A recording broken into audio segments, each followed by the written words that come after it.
Cette station d'épuration est une des plus importantes du Liban, la plus grande de la Bekaa. La semaine prochaine, elle pourrait s'arrêter de fonctionner, on vous explique pourquoi.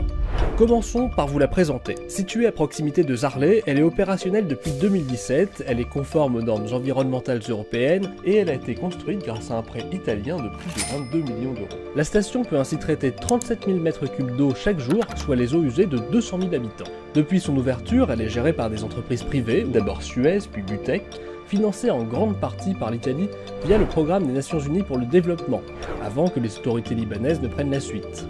Sauf que le contrat de Butec arrive à expiration et les derniers crédits octroyés par le gouvernement italien ont été dépensés. Et côté libanais, les différentes autorités ne semblent pas s'entendre pour l'heure sur une solution, comme nous vous le révélions la semaine dernière dans les pages de L'Orient le Jour. Nous savons que la municipalité de Zarlé et l'office des eaux de la Bekaa, qui doit en principe reprendre la responsabilité de la station, suivent le dossier. Mais aucun progrès concret ne semble se dessiner, nous indiquait le président de la municipalité d'El Marj. Certains n'hésitent pas à parler d'une catastrophe sanitaire qui se profile. D'après les informations que L'Orient le Jour a recueillies auprès de l'ambassade d'Italie, le pays envisage cependant une solution pour sauver la station pendant encore 2 ou 3 ans, avec un dernier financement exceptionnel.